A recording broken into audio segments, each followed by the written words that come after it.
Welcome. It's your boy Carcino here. Don't forget to like, share, subscribe, hit that button. Oh my goodness. Jason Whitlock and Stephen A. Smith once again biting each other's head off. But it's very interesting this time around. Stephen A. Smith has gotten his contract, he's got his money, he's rolling in the dough. But there's a big, major difference this time around. And we're going to get into that. So, I don't like Whitlock, right? I don't like Stephen A. Smith. So this is going to be very interesting for me. Two people I can't stand are going at it right now. Like he said, it's the battle of the sunken place. But this is going to get really interesting.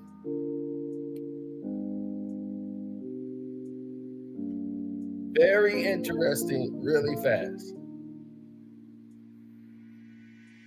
Now, because pretty soon you're going to have to pick a side in this. Who's right? Who's wrong? The whole narrative. Straight up and down.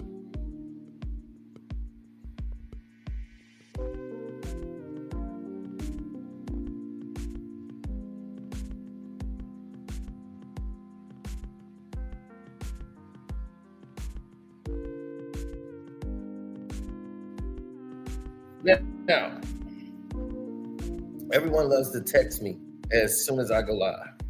I mean, literally crickets before that. Literally crickets. He said, the enemy of my enemy is my enemy. Now, here's the situation. Stephen A. Smith was responding after he claimed he never was going to mention Whitlock again. That was about a year ago when he had his rant and called him a fat, he just went all off on Whitlock. So,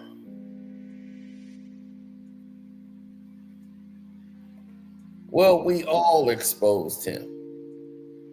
Wasn't just Whitlock. Whitlock it's bigger than just basketball. And we're going to get into that. But Jason Whitlock went on Sage Steele podcast show. It's the Sage Steele show, and she did a podcast interview with him, and they talked about Stephen A. Smith, and something very interesting happened.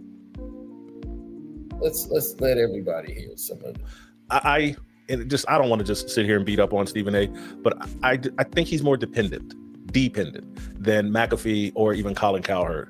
So Stephen A. to me, and much like McAfee went out and built his own audience. Literally he did. Built his own audience. ESPN has given Stephen A. an audience, and they can take it away. When they get ready to take it away from Stephen A., it won't exist. His and again, Colin Cowherd I think of as independent. McAfee independent. They have audiences that will follow them here, there, and anyway. I don't believe that's true about Stephen A. He has created. All of these words hurt Stephen A. Smith because Stephen A. Smith has built this false propaganda wall around himself to have people believe he is very important and people gravitate to him. It's all manufactured. You are on a show you didn't create. You're on a platform you didn't create. You are on a radio show you didn't create. What did you create?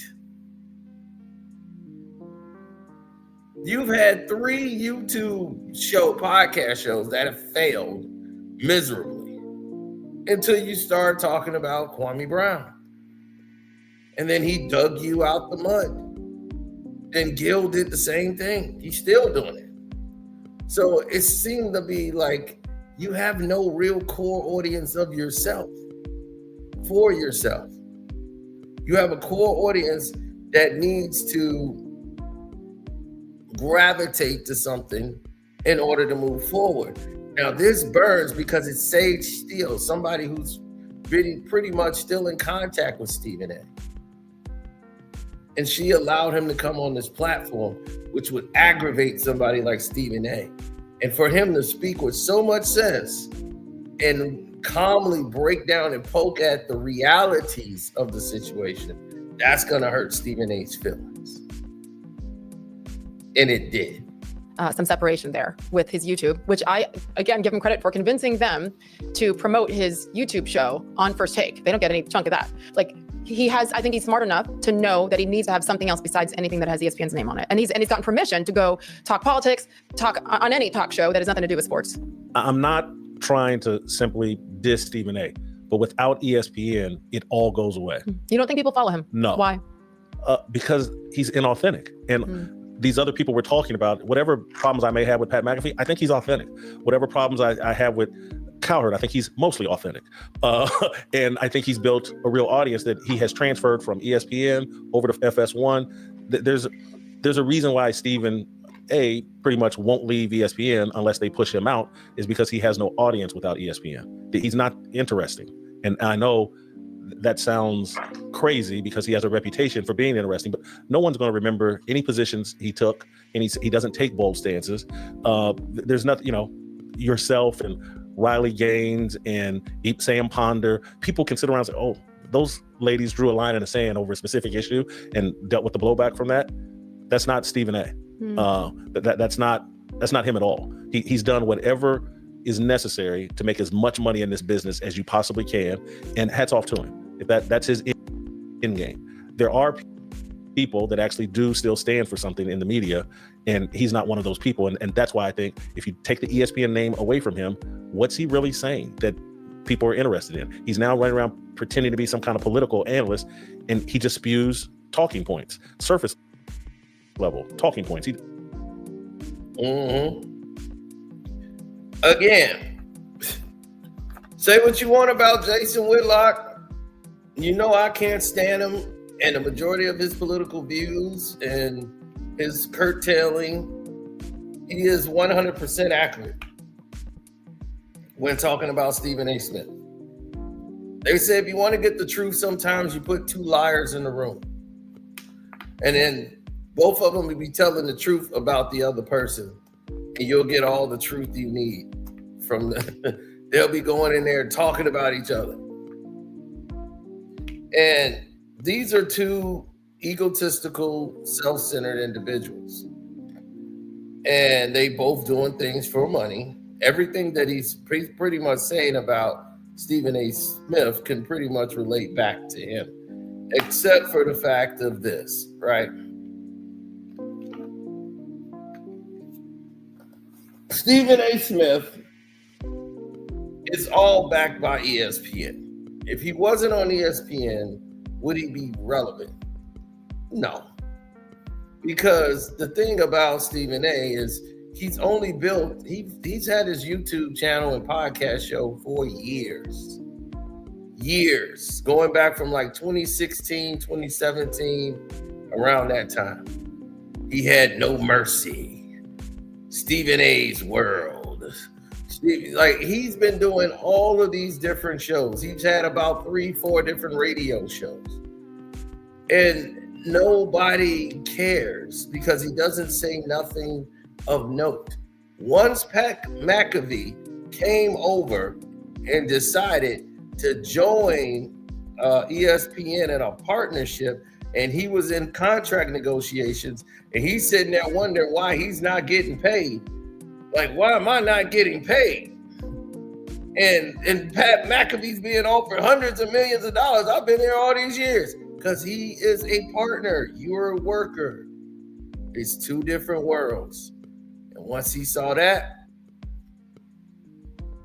His whole expression changed. Now, very unfortunately for them, he belongs to Jimmy Pitaro and Bob Iger.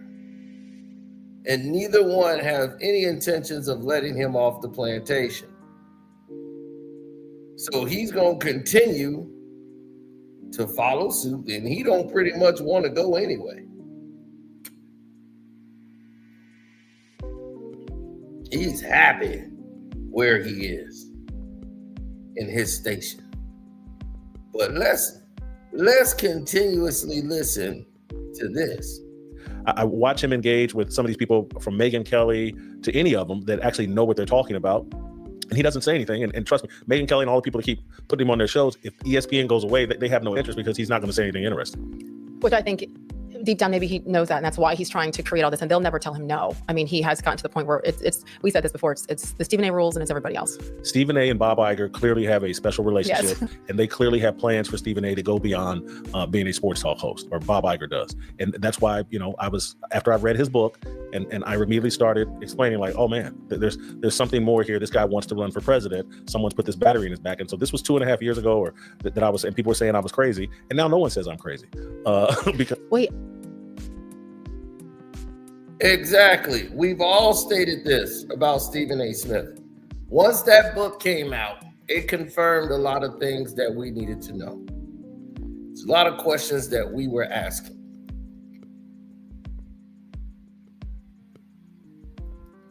And I felt it was revealed in that book. He really screwed up releasing that book. I don't remember. You said that you thought Stephen A. wanted to run for president back then? Yes, 2.5 years ago.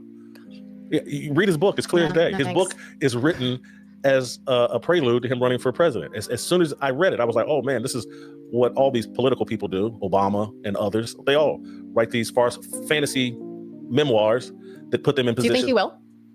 I think that's the goal. How would he do if he does? I would discount nothing. Seriously, I would discount nothing. I would take it Bob Iger and Disney are some of the most powerful forces on the planet. And Kamala Harris just ran for president and came relatively close. Joe Biden got 81 million votes. They can install. Barack Obama's background is as mysterious and from out of nowhere. And yes, he talks the part, or sounds like he knows what he's talking about, but they can pretty much install whoever they want in the presidency. This goes all the way back to Harry S. Truman. And so, yeah, I would take Stephen A. seriously as a political candidate, because if he does it, it's someone powerful has told him, we got you. And people forget that Bob Iger was going to run for president in 2020. Yeah. And he is pretty far left. Yes. We know which party he'd be running for. And that's a great point. He would certainly help support Stephen A. get that done. But I think that's one of the reasons why he keeps getting asked on so many shows is, yes, maybe the Iger influence, but also people are shocked that someone who works at ESPN, a black man who works at ESPN, every once in a while says things that goes along with the right. And then people are like, oh my gosh, what is this? Because this doesn't happen. It certainly wasn't allowed to happen before. To me, that's the reason why people are so taken by him. I think that's the aftermath of Trump, is that the left has figured out, well, we got to do some of this conservative stuff or posturing. But what I think about politics is that virtually all of it is a stage. And that's why Trump was so disruptive, is that he wasn't a part of the pre-planned, we're going to put Hillary in charge and we're going to usher. Now, what he's actually alluding to and what he's actually saying is that Stephen A. Smith is going to run for president. I don't think he's going to run because I don't think he wants to win. He's not going to win, but he wants to run enough to where everybody can get his name out there in other households. Like I told you, he's not that popular. And they know it. Whitlock knows it. Whitlock knows it like the back of his hand. So that's why Whitlock is saying, I know this guy. This guy is going to try to run for president, and he don't really want to win. He just want the attention of it. But he is not going to put his own money up for an election. No, that's not going to happen. He's not going to fund any of it. So he's going to act as if he's going to run. He wants to be known. in all these different households. Oh, sorry about that. Weather changing here.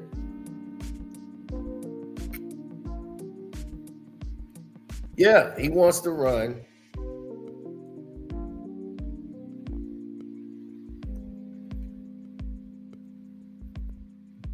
Yeah, go along, get along game for real. Now, Situation, listen to and this. that's why they double back with Kamala. And right now they're thinking, well, we got to get a second Obama-like figure because we keep trying to put women in and it's not working. And so if you do a deep dive on Stephen A's book and the way he went after his father in his book, as opposed to what he used to say about his father in interviews. And you can go look up in the late 1990s, early 2000s, what Stephen A would said about his father. No criticism at all. Mostly praise of his father, certainly no criticism.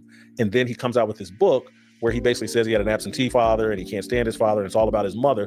That's trying to put Stephen A in the feminist lane, in the support of the matriarchy lane. I don't know if it's true or not. Yeah, it's his story. Yeah, who knows? But I have looked at previous interviews from the late 1990s, early 2000s. He had a completely different narrative about his dad than he does now. And so everything about Stephen A, from his college basketball career to his early career as a sports journalist, it's all been managed and assisted by forces that, early on, it's like hard for me to say, how could Bob Iger, because Disney didn't even own ESPN then. But, so maybe the early stuff in his journalism career was authentic. And then when he got sent away and banished from ESPN, I think when he came back and told, I'll do anything. And they said, okay, now we got you. Now we have you right where we want you. And he offered himself up because he, not being famous, he'd rather be dead. And so he's willing to do whatever. And, they got a guy that they can run around and say, he can pretend like he sees both sides of every issue and he's relatable to conservatives and liberals. It's a nice little gimmick that I take seriously. Most people laugh at Stephen A and his political deal and, it's harmless. I don't think it's harmless at all. Were you guys ever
Oh, I apologize.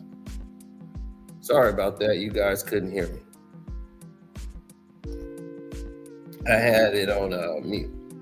You said I sneezed the mic away. Yeah, when I was coughing and sneezing and stuff, I put it on pause. So now, here's the situation. What he said was so vividly clear and was so pinpoint because it told exactly who Stephen A was. Right then and there. He said it about that book. He wrote his father one way, then he switched and turned it into something else entirely. See, but I don't think Whitlock read the whole book. Had he read the whole book, he would have understood why Stephen A did it. Because the mother told Stephen A, don't you write anything bad about your father. Not while she's alive. So while his mother was alive, he was never going to write anything about that book. Period.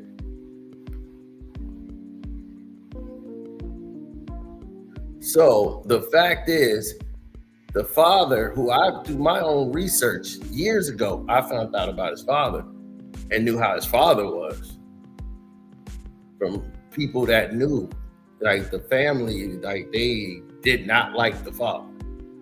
So we didn't know how personal it was until the book. And you can see that this is a kid, or pretty much a man, with daddy issues, being the baby boy in the family, who the father always clashed with, didn't like. What's up, Marth? Thank you for subscribing. We got a new member in the house, Marth. Yeah, we uploaded the numbers today, so you got a classic video on there.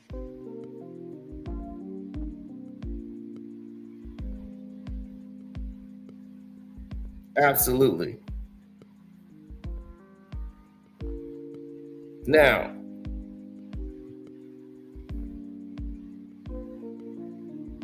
yes.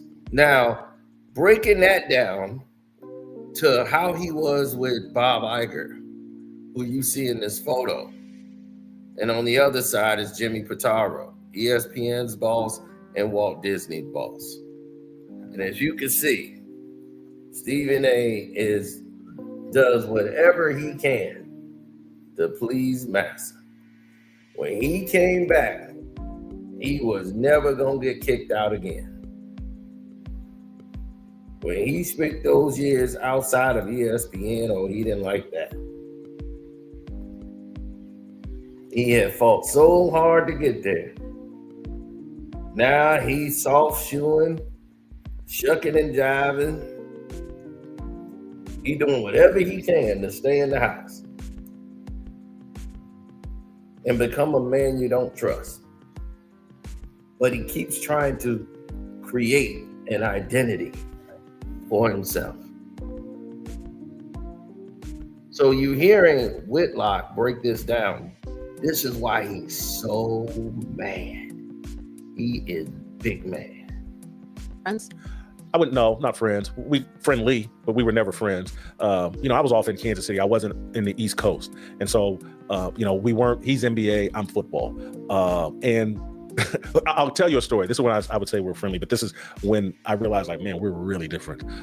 I was speaking down in Florida it's in Tampa, and I don't know why I can't think of the name of the organization, but it's a powerful journalistic think tank type organization. I'm sorry I can't think of the name of it. But everybody knows it in the journalism industry. I'm speaking there. There's a convention. Stephen A. was just there as an attendee. He walks by, and so this had to be in the late 1990s.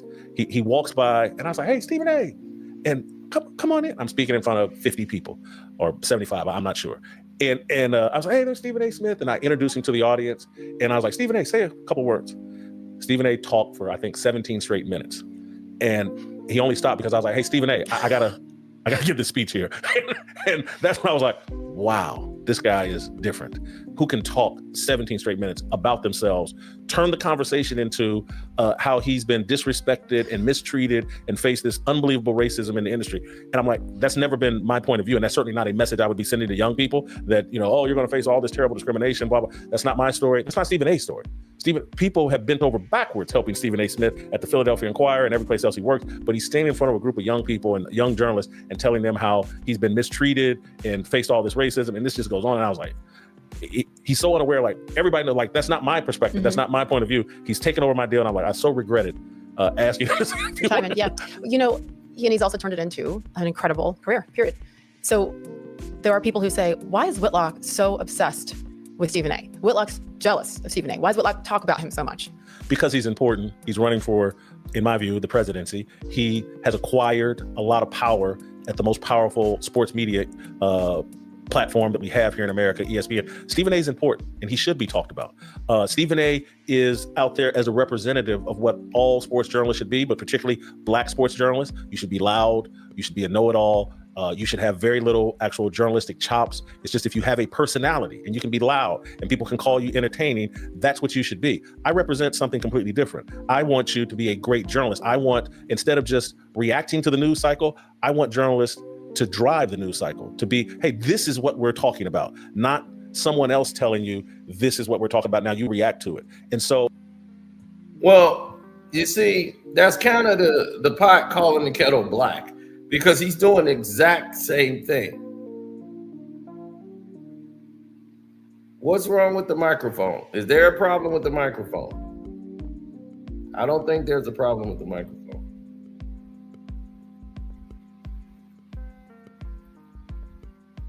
Now,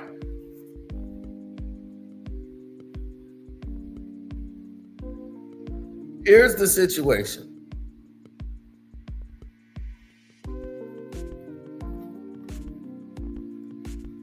Oh, that's magnificent.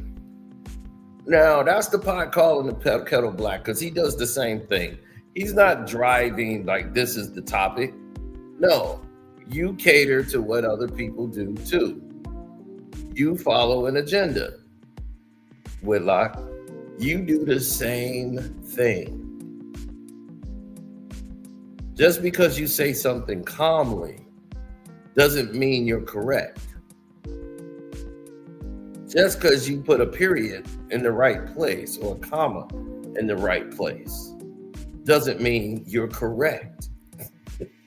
And I get so tired of hearing this so-called journalism when it's not journalism. If you're basically giving an opinion, it's not driven off facts. What you do is you generalize what you base as an opinion based off what the consensus say.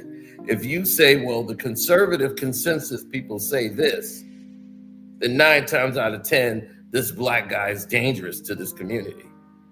You know, you want to talk about making a molehill out of an anthill.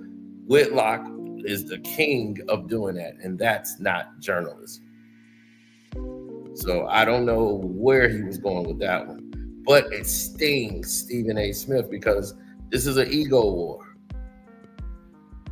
Don't forget that Sage Steele's podcast show. Don't forget to follow the Sage Steele show. It's a poor form. It's a poor form of journalism, what he's doing, that doesn't lead to anything productive. If you don't control the conversation rather than just reacting to the conversation, you end up talking about dumb things that are insignificant. You end up talking about, and they don't let, and I'm talking, this is in all forms of media in America. They never let black people define the conversation. They let black people react to the conversation that they have defined. That's why they'll sit there and say, police are just out randomly killing black people. React to that. And so everybody gives a performance on that. And everyone starts, and it's like, we know it's not the truth, but hey, this is our lane. We get to come on TV and complain every time a black criminal. Somebody tell Whitlock to look in the mirror and tell me what do he think he is? You're black, Whitlock. So they're never gonna let black people control the narrative. So that means you too. They're never gonna let you control the narrative. So you're gonna have to react to it, right? So you're just admitted you're doing the same thing as Stephen A. Smith. You're both reacting. Am I good with Sage Steele? Absolutely not. I think she suffers mentally inside from being a mixed child. She suffers the mixed child syndrome. And she seems to blame other black people for no reason for her being mixed. She praises her white mother and never really mentions her black father, and talk about how brave her white mother was to raise her and take care of her. But I'm like, do you realize in your day and age, if they'd have caught your black father being with your white mother in Boston, do you know what would have happened to him? She was more concerned about what happened to her mother. Then she put down black people again to praise her white husband for taking a chance on marrying a mixed racial person in Indiana. So she thought people had a problem with her saying she's mixed and she's proud. Like, they're mad I'm not just saying I'm black, I'm mixed. It's like, you're right, you're mixed. And if you want to gravitate to the white side more than the black side, that's on you. But that's a self-hatred of yourself. Because you're never going to be seen as white. Sorry. And now her and her husband, her white husband, who she praised for being brave to date this ugly black woman, mixed girl that she called herself. She called herself ugly. That was crazy.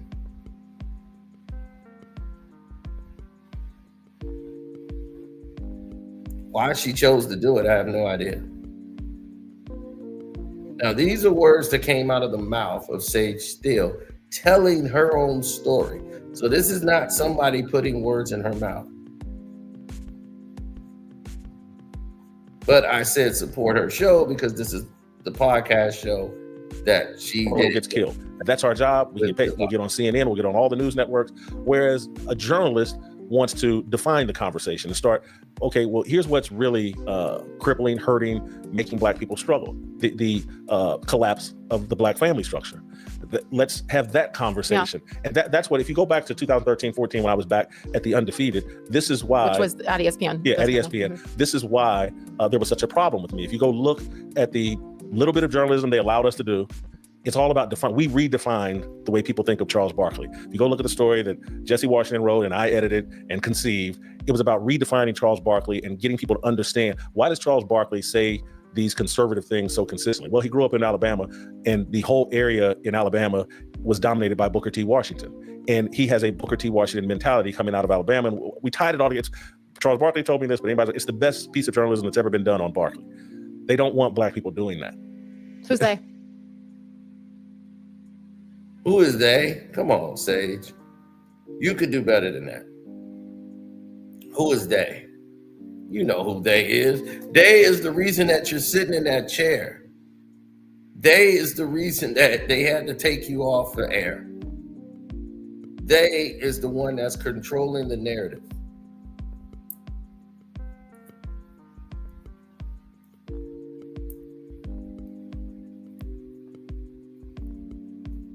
Exactly. Charles Barkley is conservative because he's rich. And everybody around him are basically conservatives. Not because they actually do things. So they're conservative by name and nature. They're looking for tax breaks.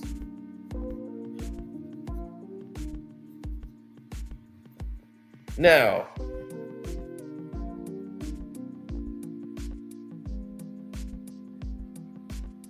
exactly. Now, let's get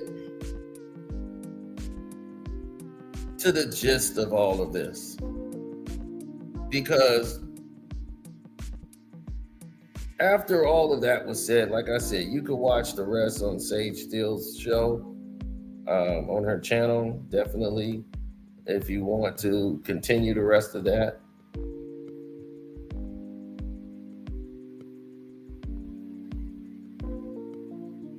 But facts were brought up. And it really burned Stephen A. Smith. It burnt him up. Because he know, without a doubt, it was going to sting. Straight shooter.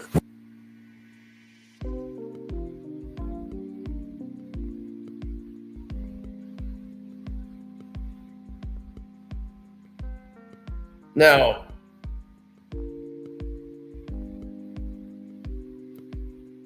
because he knew it was going to sting, he decided to do something to alter reality.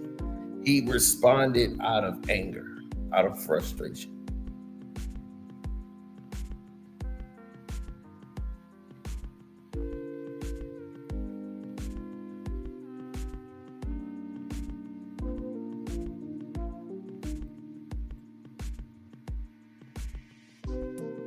Now, after saying something crazy about Drake May, Stephen A was already in hot water because Drake May is indeed white. So he has Kevin Frazier on the show and his nephew, Josh Smith. So his nephew, Josh, is on the show and he wants to bring up Jason Whitlock.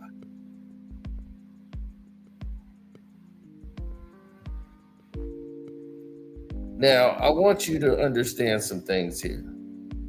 Why are you bringing up Jason Whitlock?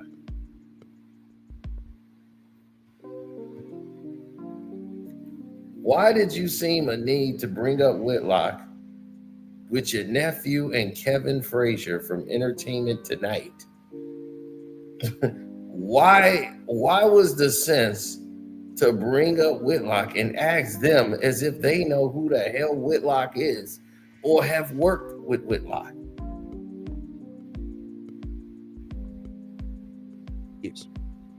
But with Kevin, who's my partner, he's a co-owner for Straight Shooter Media, and my nephew Josh, who obviously is like a son to me and is always watching my back, even when I don't want him to most of the time, okay? I could not let this go. So I'm not asking them to comment. They can sit right here with me while I say what I got to say before I move on. But I wanted them to hear why I had to alter today's show to address this, especially Josh. I ain't even asking him to say anything. I just wanted him to hear what this...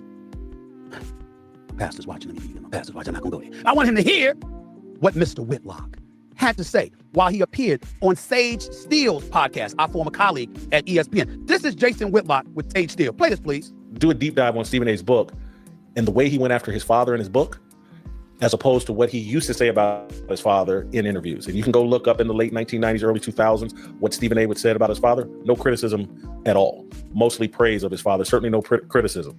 And then he comes out with this book where he basically says he had an absentee father and he can't stand his father and it's all about his mother.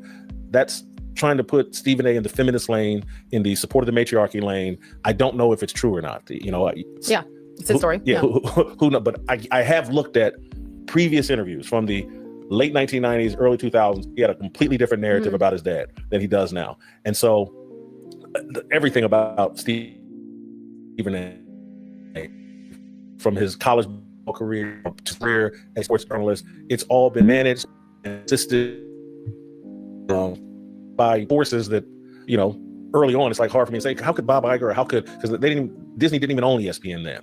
But, so maybe the early stuff in his journalism career was authentic.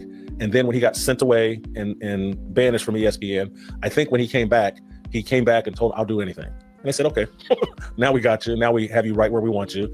And he offered himself up because he, not being famous, he'd rather be dead. Ladies and gentlemen, Josh, you heard that? Yeah. You heard that? Kevin Frazier, you heard that, right?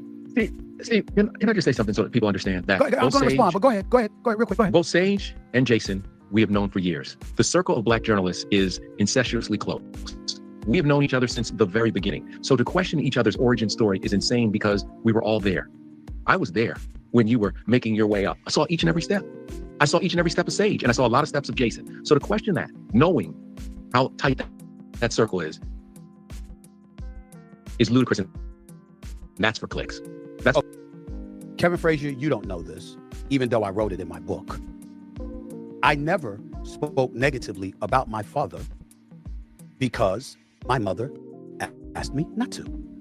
My mother, exact words to me. Exactly. And that is in the book. That is 100% in the book. Stephen A is correct, and I told you that before I even heard him say that. His mother asked him not to do it, but Stephen A is a liar. So because he's a liar, I will just say he said it in the book. Okay? His mother probably never told him that, but I'm going to take his word at it because he did say it in the book. So if Whitlock read the book, and which I doubt he has, I think he got inserts of the book, of bits and pieces that he wanted to highlight and did not read the whole book. I'm somebody who has heard that whole book back and forth. So I know everything that was said.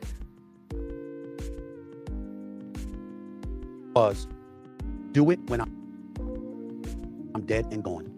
Don't do it when I'm alive and I have to live with the words that you have to say about your father.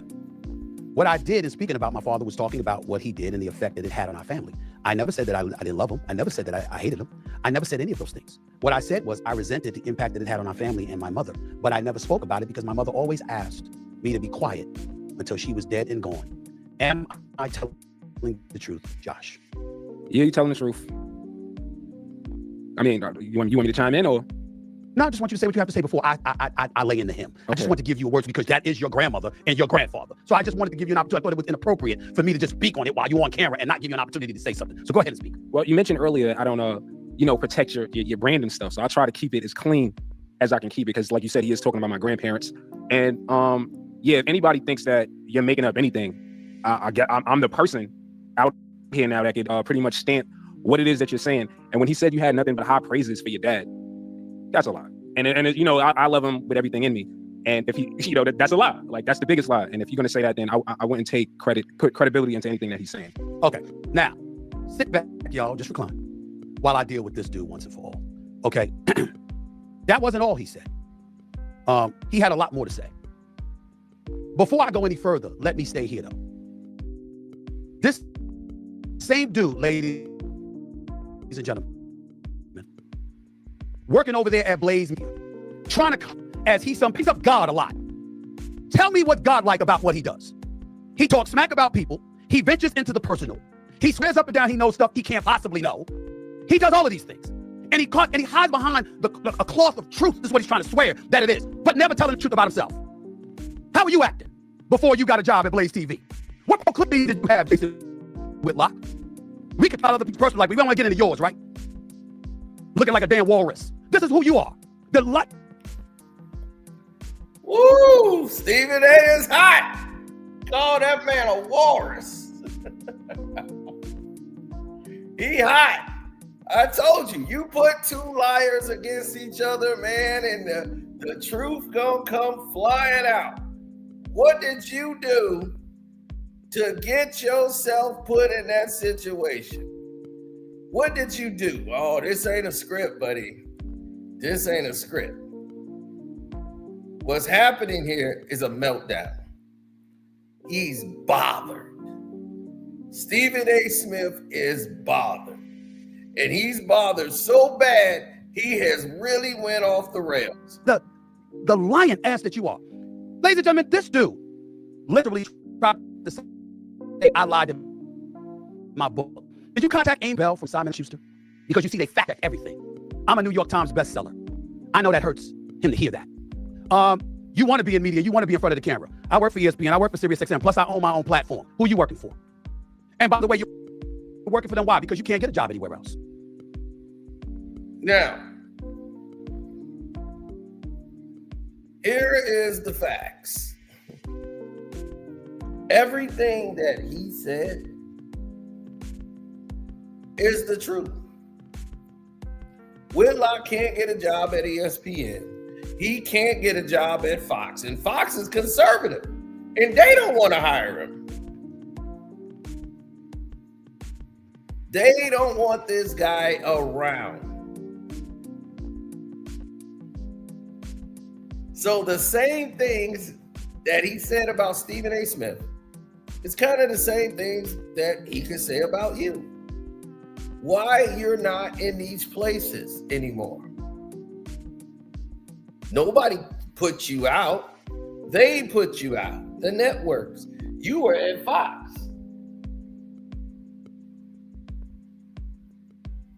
You were at Fox. Nobody told you to go over there. You chose to go over there. So Stephen A. Smith ain't got no control over at Fox. Why did they let you go? Why they gave you a lowball offer that you would not take and you would walk away from?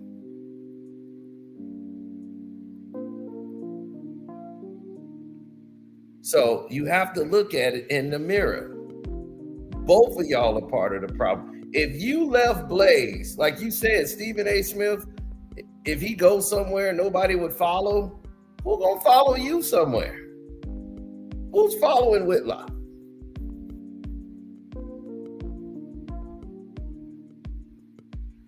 You see what I'm saying? So without the backing and the support of Blaze Media, where would you be? They only prop you up because you make racist people feel good about their racism.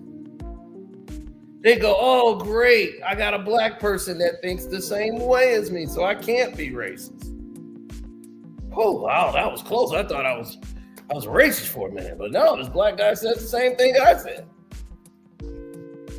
And that's the problem, is that he gets y'all to play devil's advocate, and he makes all of these nonsense remarks just to cater to conservatives.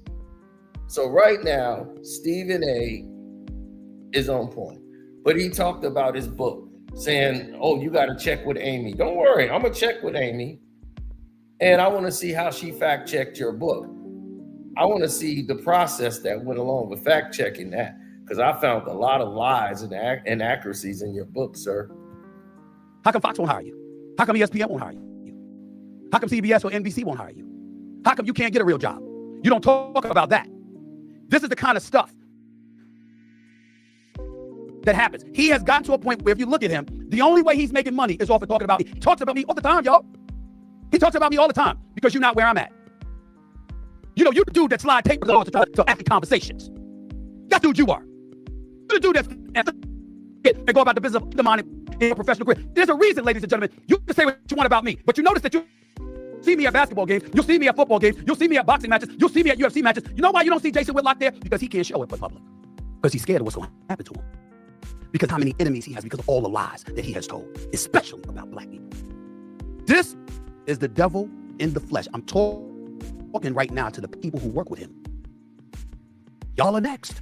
I'm not talking about from me. I'm talking about from him. He took me. Now, he's telling the truth. He's telling the truth. He's turned on almost every single body he has worked with. He has betrayed. Now, he didn't betray Marcellus Wiley because they both have conservative views. So no matter what, they were going to make excuses for one another.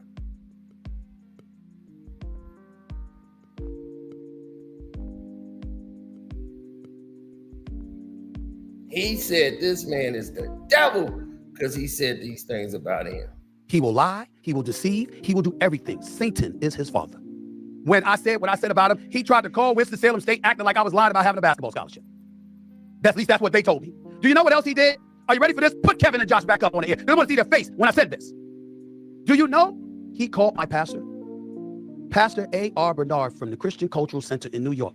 Jason Whitlock called him trying to get him on the show to talk about my personal life and my personal revealings to my pastor. When we talk about despicable, how despicable can you be? This man, every time I turn around, the fixation on me, he went on Sage Steele's podcast and talked about me for 18 minutes. I just got off the phone with Sage Steele because I had to get permission to show the clip. And she said, quote, I was shocked at how much he continued to talk about you. She didn't say anything bad about him. She just said, I was very shocked because it was unsolicited and volunteered. He just wouldn't stop. I'm paraphrasing. Because he can't stop talking about me. Why don't you tell him the truth, Jason? It's the only way you can make money. Because that's how useless you've become in mainstream. You don't even talk about sports anymore. You talk about people. You don't have to get out there and do any reporting. You don't have to get in somebody's face. Do I need to talk about when you was on Patrick Bet-David's podcast and how you were supposed to make an appearance with Roland Martin and you found out at the last minute it was Roland Martin that you had to sit on the set against, and you ran out in the street all discombobulated and foggy to the point where they had to grab you off the streets from getting run over by a car because you didn't know where you were because you were so petrified of having to sit across from Roland Martin and debate him about the politics that you spewed. We want to talk facts. This is Jason Whitlock. This is who he is. I'm not going to call him what Matt Barnes calls him on the smoke. I'm not going to talk to you about what people think about him. I'm encapsulating it by saying this. Stephen A. Smith is everywhere. You got a boxing event, you got a UFC event, you got a basketball event, College of Pros, you got a football event, College of Pros, you got First Take on the road, you got First Take on HBCUs, you got Sirius XM on the road, you got Sirius XM in the nation's capital. The stuff that he talks about, I'm talking to those people. Nobody got to come sit down with him because he's useless. He's just blowing into the wind with the breath that he has left in his fat ass body. This is who he is. Okay? So what I'm saying to you is this. With all of that going on, all of that stuff that's happening, here I am, minding my business, never bringing him up.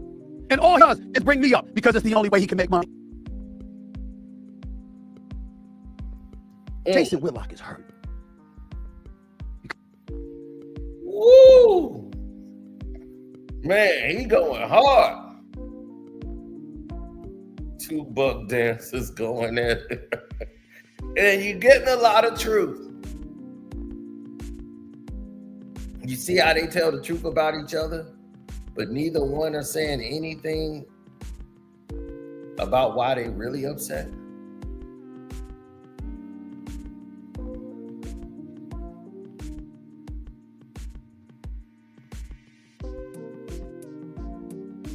You understand that, right? Neither one is talking about how the other one is really upset.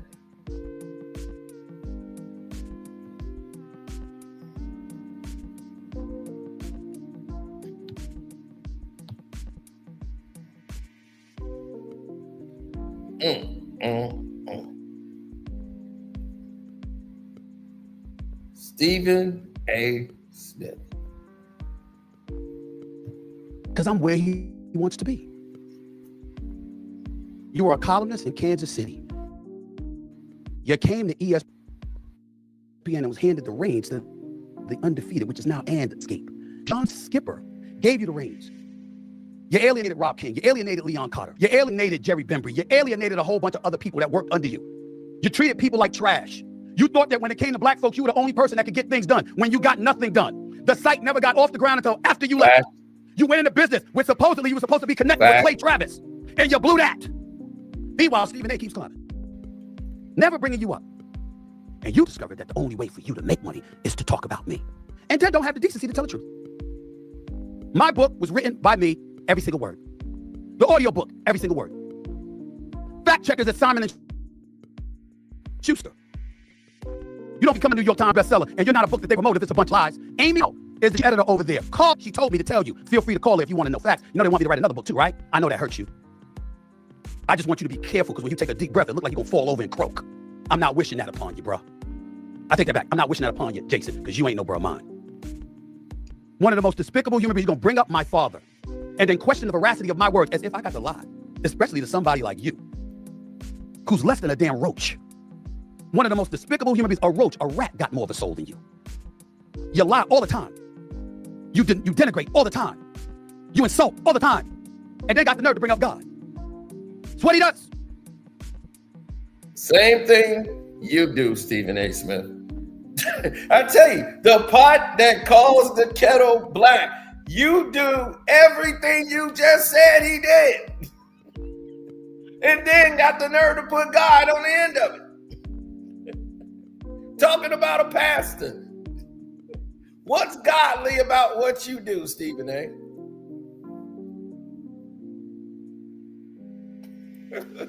You see, they both are telling the truth about each other. I told you, I seen this with two of my homeboys. Both of them lying through their teeth. Completely lying.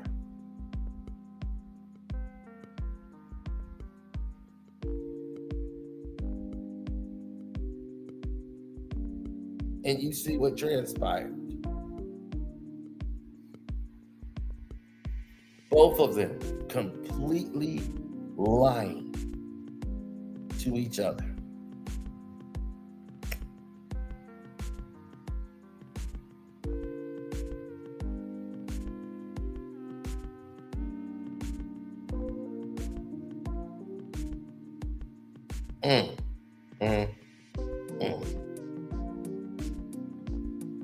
Yeah, you hear that, Paul? This is what we talking about right here. Don't believe me? Play some more of what he said, please. I do think you have some similarities now to your friend Stephen A. Smith. I do. Yes, because you both catch heat from both sides. Yeah, that's interesting. I don't find Stephen A's political talk authentic. No, I don't either. And so I don't know what to make of the heat he catches, because I don't know why anybody would give him much heat about his political positions, because they change so often. And so I get like people like, I got a biblical worldview that doesn't move.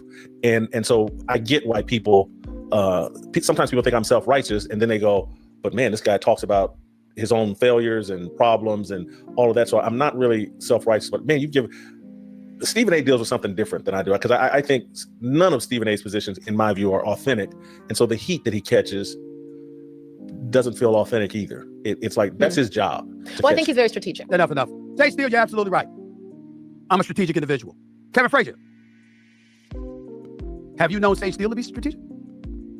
Very strategic. I've known her since the beginning of her career. I knew her before she got to ESPN. We had the same agent, and so by the way, we worked together. We're not saying it is a bad thing. Aren't you? We're all strategic. Aren't you strategic? Aren't you strategic? Very All of us are, right? 100%. 100%. We all are. We wouldn't be where we are. You don't get to the highest height without being strategic and working extraordinarily hard. Let me tell you what's wrong about what you said. There's one person that ain't strategic. Jason Whitlock. He ain't strategic. That's why he at where he at. You see what I'm saying? Because the man napalm Bridges at ESPN, he napalm Bridges at Fox. Okay? So he napalm Bridges wherever he's been. Ain't not been strategic about him. He napalm Bridges with Clay Travis. Ask him. He's napalm Bridges now because of the smack he's talking. One time after another, we continue to deal with this stuff. And this is what I'm talking about when I say, how much do y'all expect me to take? The man brought up my father. In the past, he's called my pastor. Okay? He's called my institution, still trying to find stuff on me. Now we're going to get into the authenticity or lack thereof about my political takes. I'm a centrist, y'all. I'm a fiscal conservative. I'm a social liberal. And I keep an open mind because I don't believe that side has all the answers. It's very, very simple. They acting like I didn't say anything when I was at ESPN. I let my feelings be known. But in the end, certain things just never got discussed. The climate had something to do with it, absolutely. The way we could talk about so many different things now compared to what we could do 5 years ago, 10 years ago, 15 years ago, 20 years ago. That's across the board, industry-wise. The advent of podcasting and YouTube shows. These are all the things that have an effect on this kind of stuff. But everybody's ignoring that, except him. But he's the paragon of virtue now. I mean, if you listen to him, he's as close to Christ as anybody. And he's one of the most evil, most despicable human beings that you will ever find in your life. Does nothing but talk about people. Does nothing but talk down to people. Nothing. And then somehow, some way, all of a sudden, he questions the authenticity. Let's get to the issue of jealousy. When he talks about politics, nobody cares. When he gives social commentary about issues that doesn't pertain to one of us, nobody cares. When he talks about journalism, nobody cares. He thinks because he was a columnist for the Kansas City Star and he was tight with the late Marty Schottenheimer that all things are gold. There's plenty of people that he couldn't talk to. Remember one time, he was at Fox and he was upset that he couldn't have this parking space or whatever. Why do I bring it up? Because it's a funny story. Because he wanted to look and see what parking spot it was, and it was a parking spot for Skip Bayless. And he had a problem with it. What he didn't tell y'all is he almost croaked because he got on his knees to look under the car to see what the parking spot was, and his big behind was struggling to get up. You understand? That's why they still laugh about that stuff. These are the kind of things. You want to get high, you want to get low, it don't matter. The point that I'm trying to make to you is this. Say what you want about me, but I've always been me. I've always been me.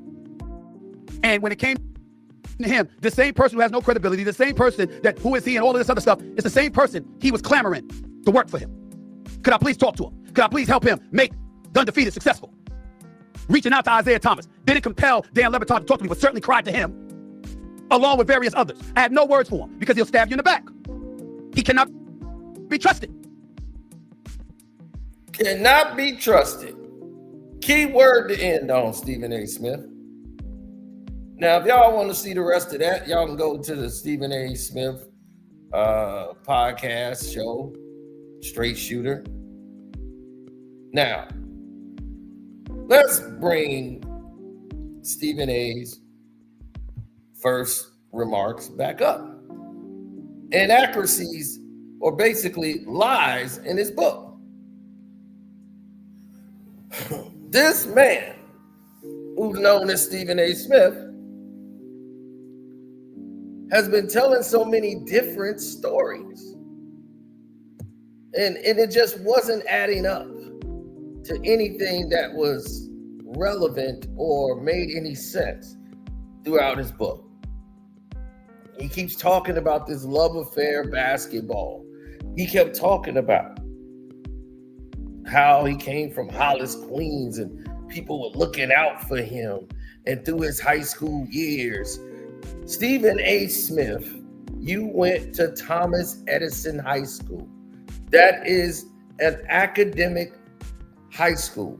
Like, you learn a trade there.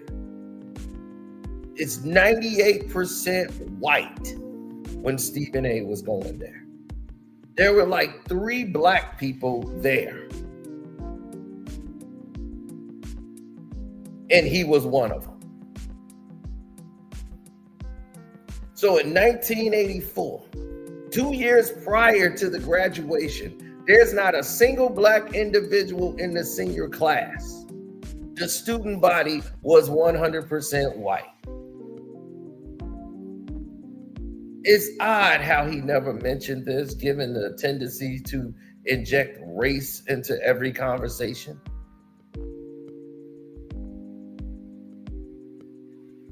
In your book, you said in your junior year, you faced a setback when you didn't make the team during high school tryouts, hindered by a lack of developed skills and limited financial resources. He found himself at a disadvantage compared to his peers. To compound matters, on a long-standing personal conflict with another player intensified the challenge he faced during his tryouts. He went head up with Thomas Edison's best players, made sure he didn't get a chance to showcase any of his assets. They didn't give him the ball. They kept it away from him. He didn't like me as much as I didn't like him. And it's been like that for years. I don't even remember what our beef was. He thought I had an attitude. I thought he had an attitude. While our disdain was apparent, we never passed each other the ball.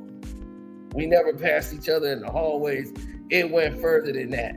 I chalked up to teenage boy bullshit. You made somebody else feel miserable to make yourself feel better. This experience taught Stephen A. a very important lesson: to demand recognition, something that he stood with him the entire time. His season was in turmoil.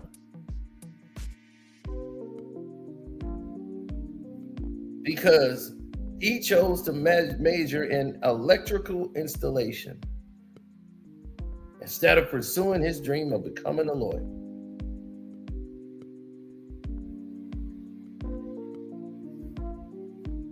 So he claimed the decision excited his mother, as it was meant he could help with household repairs to avoid the need for an electrician. His father was never present to do these things, so he wanted to do this, right? His basketball season was up and downs, right? During this so-called tournament they had at the FIT, which is the Fashion Institute of Technology. That's where he went to college after graduating high school. He had a standout game. He scored 27 points against people who were there for fashion.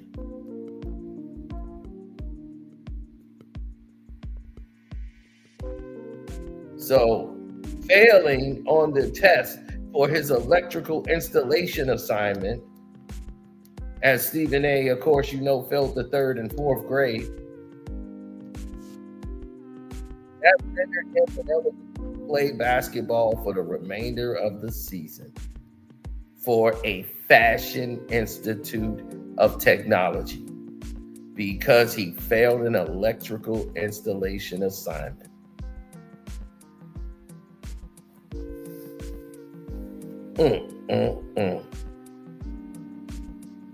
So he said this was unfair treatment. Mr. B, who was the white high school teacher who pulled him off the basketball court his senior year, and his father didn't stick up for him. He asked his mother to come, but she sent the father, and that was a mistake, as he agreed with Mr. B every single word. So his failing grade is what kept him from playing basketball in high school. Now, normally, this type of behavior would not be pointed out. So when he said he had Coach Harvey Stroller, this is the guy who he said pretty much shut him down, right? Let me pull this up for the masses and blow this up for y'all. That's the guy. So that's the guy that you claimed held you back. That's Mr. B. Charles Easterbrook. Now, here's a Harvey Stroller, nowhere to be found here. But more importantly, these were the kids in the Farsoft class, right? That which the coach is missing from, unless he was replaced that year. We don't see him. That's Coach Hopkins. So maybe he just got the word wrong. So Amy, I definitely want to talk to you about this because I want to find out what were you looking at. And this is the high school team in which he played for. There's one problem. Where are you, Stephen A? This is your senior year. You claim you made the team. This is the Technical Institute of Technology. Where are you? So clearly you would be at the bottom where they say the people here are missing, right? This is Coach Hamlin's team. He coached the Farsoft team. There's no mention. There's no not photographed as Stephen A. Smith. You're nowhere to be found. So Amy, what did you fact check?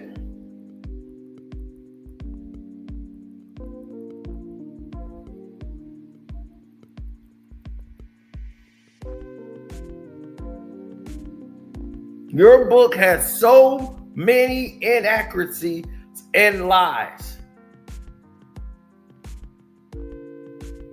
It would take me another hour to go through them all, which we have already done in the past. So Whitlock is not joking on that form.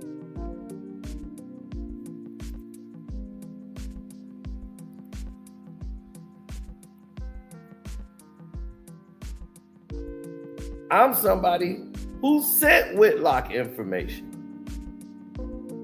He'd had no idea about Coach Gaines and the book.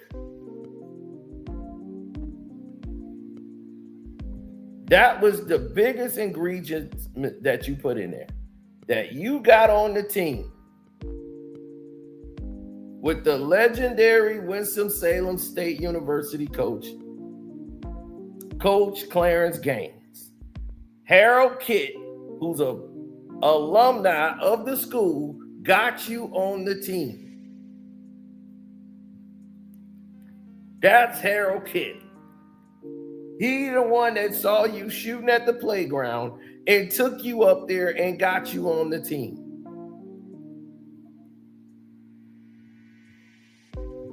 You were only on the team because they didn't have any money to go and get recruits. See, Coach Gaines wrote a book too.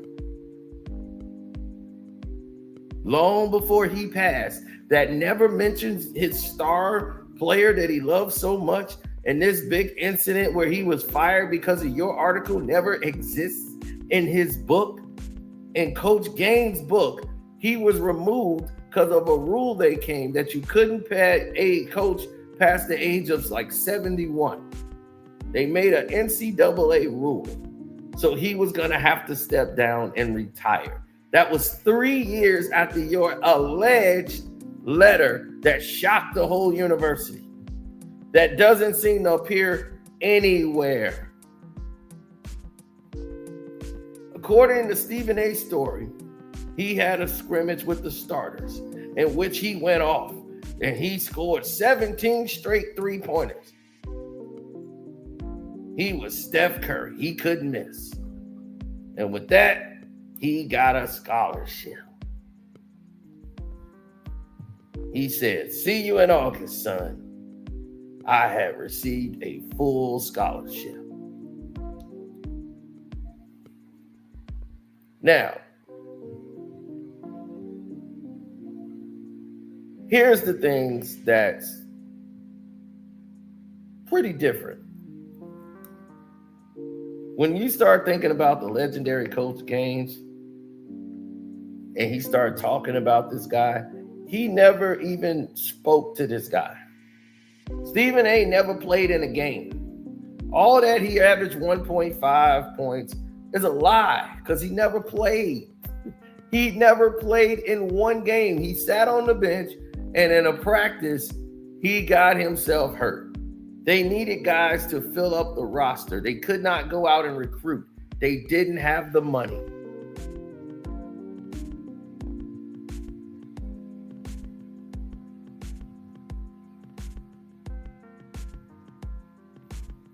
So now that they know they didn't have the money, they couldn't go out and recruit.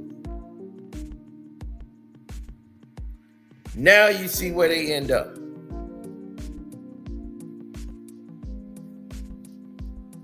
So they picked him up as collateral. He got hurt. He went back and they got the surgery on his knee, and they were mad at him because he quit. He basically quit basketball. He didn't try to do the rehab.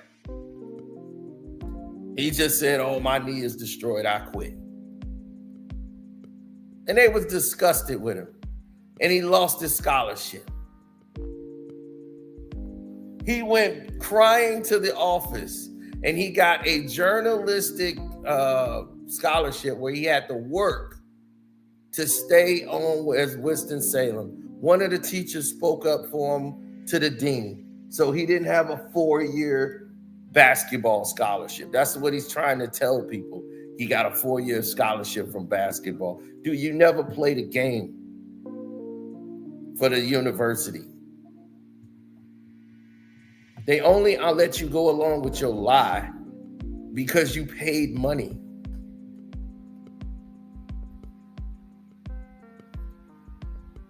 That's it. That's the only reason they let your lie run, as long as it did. So the same things that you complain about with Whitlock, you're guilty of it tenfold. Tenfold. Every single thing, you're guilty of it, and then some. Shouts out to Kwame Brown, Bus Life. All the people out there, don't forget to go to the Patreon. We got some great stuff over there. I would expand more on this, but I got to go take a meeting. So this is enough for now.